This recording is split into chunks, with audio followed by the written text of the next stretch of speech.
I came here to work for a multinational company about 10 years ago, and I've been here ever since. I love living here, but it can get really hot in the summer months, and I'm no good at all in that kind of weather. Which is why air conditioning is so important here. I know for sure if we didn't have it in the office, I wouldn't get much work done. I just don't know how people managed to do anything here before it was invented. And if we didn't have it at home, I wouldn't get any sleep at all.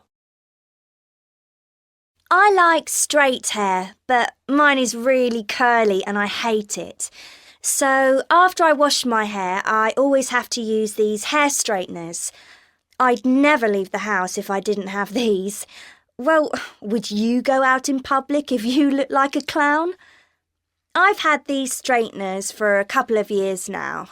They're okay, but they're not as good as my friend Jane's. But the really good ones are quite expensive. Still, I've got my birthday coming up next month, and Mum says if she has enough money, she'll get me some new ones. I've got absolutely no sense of direction, and I'm hopeless at finding my way around. My brother-in-law's got a new car, and it's got a GPS, and it's just amazing. If my car had one, life would be so much easier. I'd probably never get lost again in my life. I'd get one tomorrow if I had enough money, that's for sure. But, they're still quite expensive at the moment, so I'll have to wait until they come down in price. But you know, I spend so much on petrol because I get lost all the time. It might be cheaper to buy one now.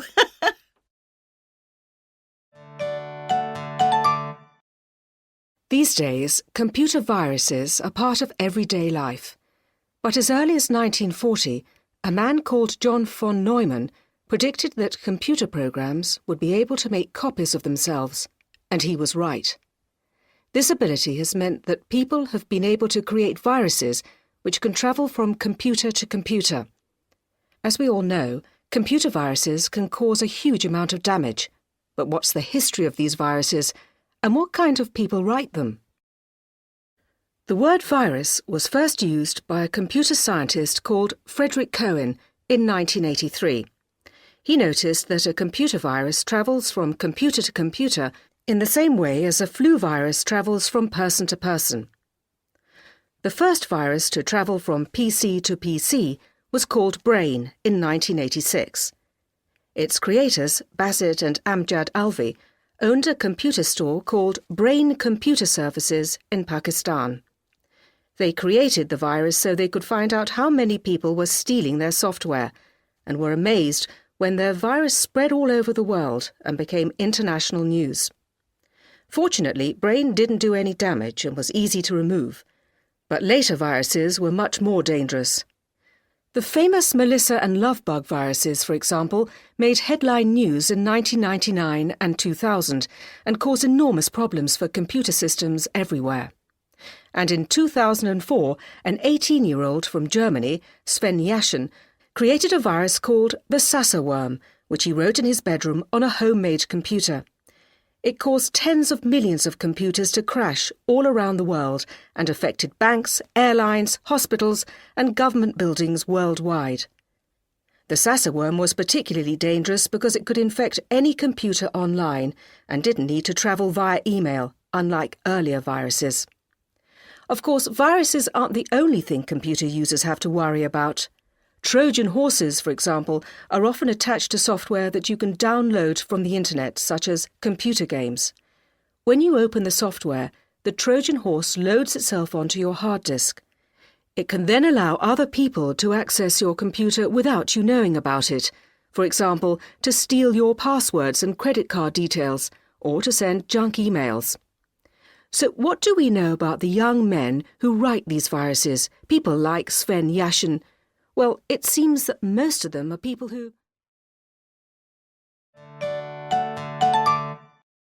1.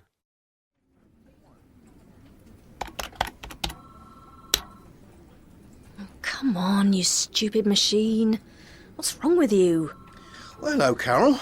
How was the trip? Oh, hello, Simon. It went very well, thank you. Some new contracts, I think. Oh, good. Don't forget we've got a meeting with our new German clients tomorrow afternoon. Yes, don't worry, I hadn't forgotten. Do you know if we asked Alex Ross to come? He knows a lot about the German market and should be there, I think. I'll call him and check. Fine. Oh, by the way, we've got a new computer expert. His name's Ken Baxter. Right. Yes, he put in a new email system while you were away. So that's why I can't log on. Do you think he's changed the password? No, your old one should still work. Well, it doesn't seem to. Well, I'd give Ken a ring. I'm sure he can fix it. Right. Can you tell me what his number is? It's on the side of the computer. Oh, yes, thanks.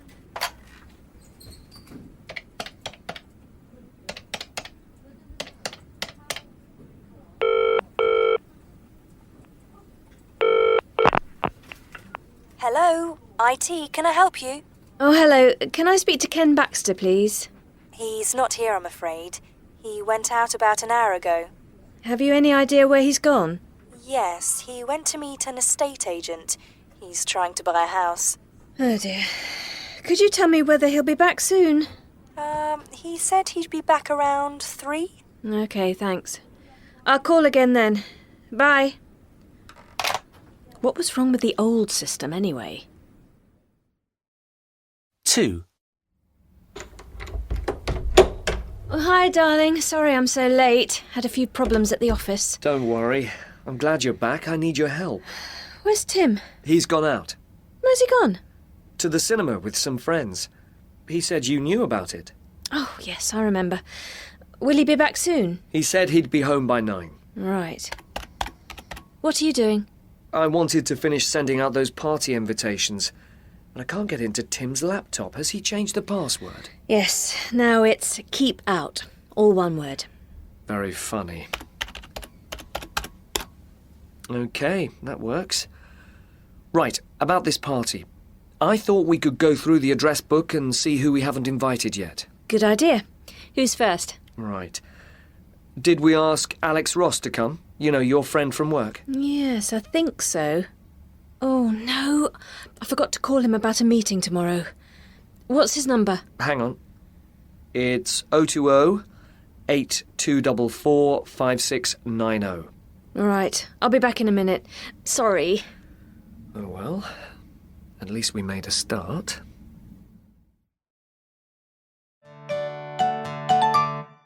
Hundreds of thousands of years ago, there was only one way to travel from one place to another: walking. The only power source for travel was the human body. Then, many thousands of years ago, some people started to ride horses, so they used animal power for travel. Around the same time, some people started to use boats. Sometimes they used the power of the wind. They put up a sail. Sometimes they used the power of the human body. They rowed the boat or even the ship. These power sources, human, animal and wind, were the only sources for travel for thousands of years. Then, in 1765, James Watt invented the steam engine. 10 years later, steam was used to power a ship. In 1825, a man called Stephenson used steam power to move a train along a track. There were even steam cars for a few years. In the next 150 years, many power sources appeared for travel. There was the petrol engine for cars and planes. There was electricity for trains. In the 20th century, scientists invented the rocket for spacecraft and the jet engine for planes.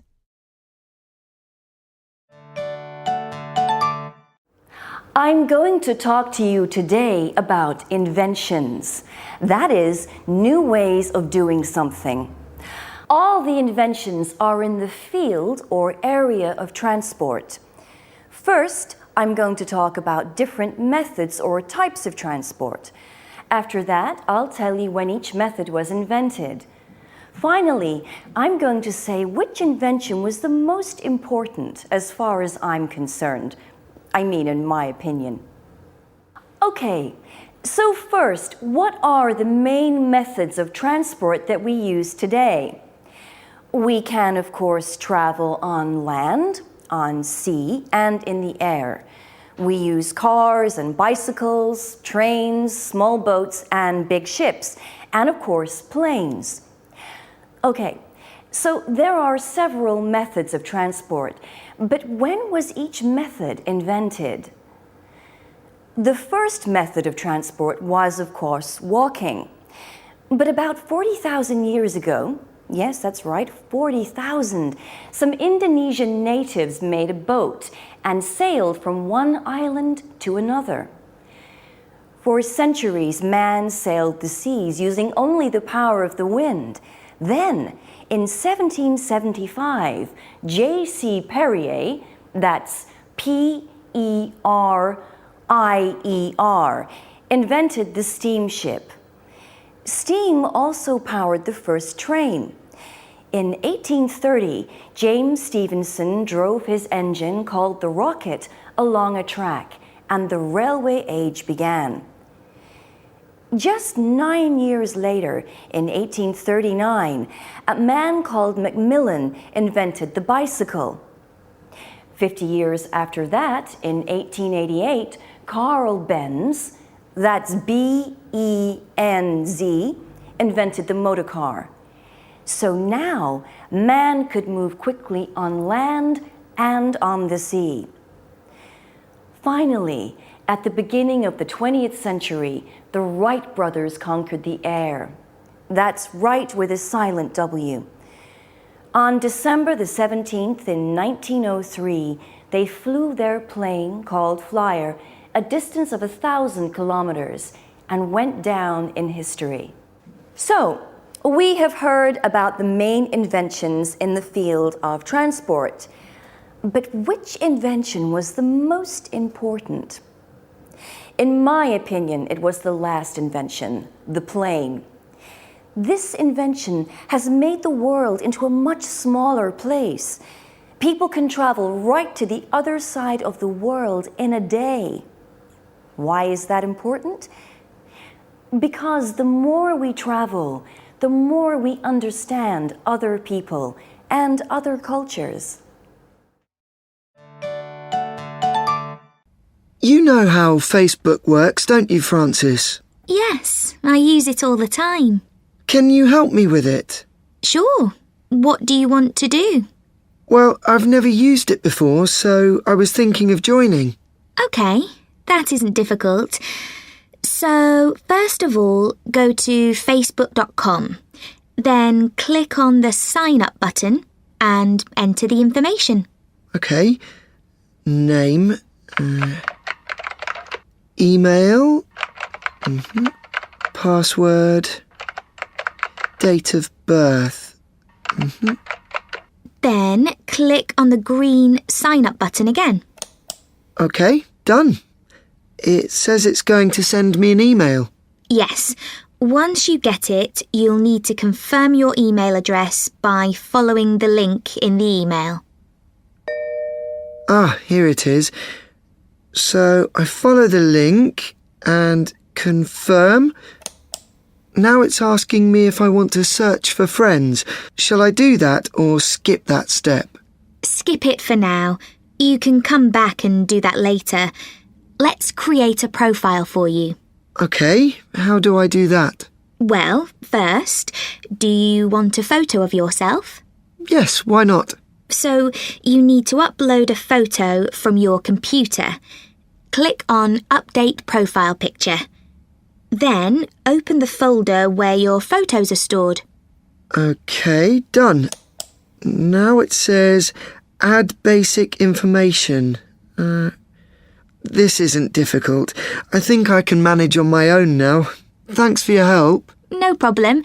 Give me a shout if you have any problems. OK, will do.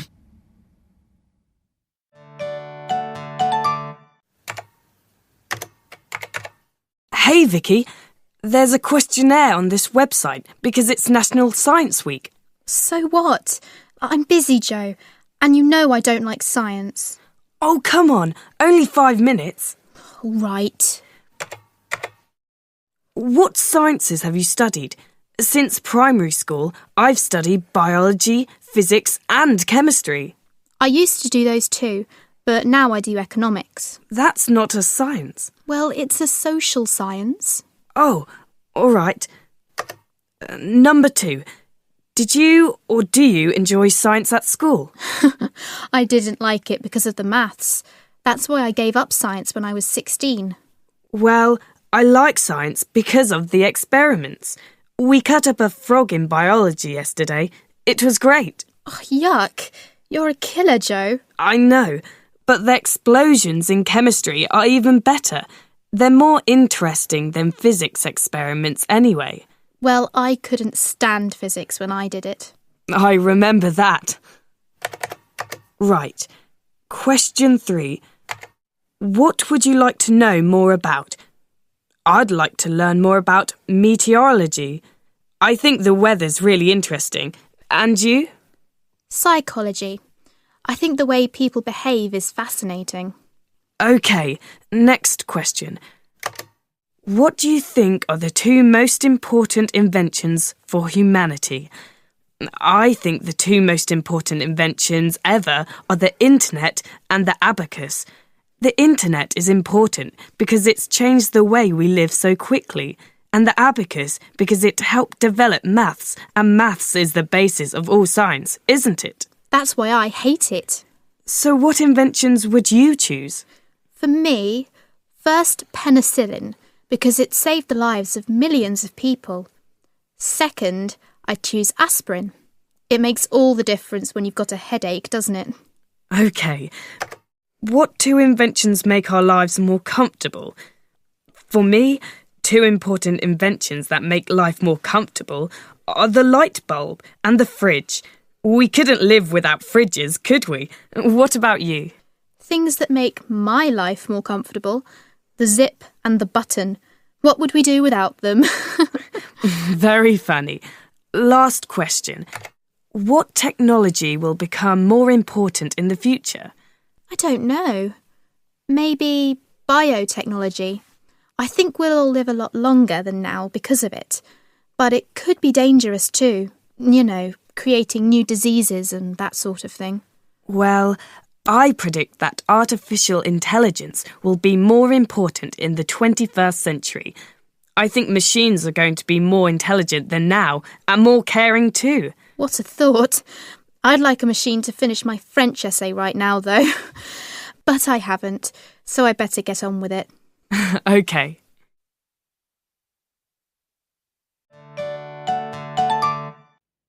Why are the windows round on ships? Round windows are stronger, aren't they? Are they? I've no idea. That's right. According to the book, they're less likely to break. Ah. There you go. What about this second one? How many hairs are there on the human head? 1 million? No, it's not that many, is it? It depends whose head, doesn't it? On my dad's, there are about 3. The answer is about 10,000. Really? I think that's a bit of a stupid question because it depends, doesn't it? Well, it was a 4-year-old who asked the question. Oh, yeah, that's true. Next question. What happens when your plane flies over a volcano? Nothing happens, does it? Well, it depends on whether the volcano is erupting or whether it's active. Yeah. Well, according to the book, Jameson asked a pilot, and the pilot said as he was flying over the volcano, his engines shut down, stopped working completely. Scary. Did he get hot? It doesn't say, but he obviously survived, so there you go. Anyway, what about this one? Why did the Beatles break up? Dunno. They got old, didn't they? No, John Lennon went off with Yoko Ono, didn't he? Well, Jameson wrote to Yoko Ono and she replied because they all grew up, wanted to do things their own way, and they did. Oh, that's interesting. I'm amazed she replied. Me too. OK, last one. After watching a violent video game, the little boy asked, "Why is there war?" Great question. That's a really good question. Because men like fighting? Political reasons. One country wants the land or the oil or the gold. Well, Jameson asked lots of experts. Most of them didn't or couldn't answer. Then he asked an American army colonel who said there are 4 big reasons: different ideologies, a sense of honour, economic reasons, and fear. Good question for a 4-year-old. Yeah. And a good answer.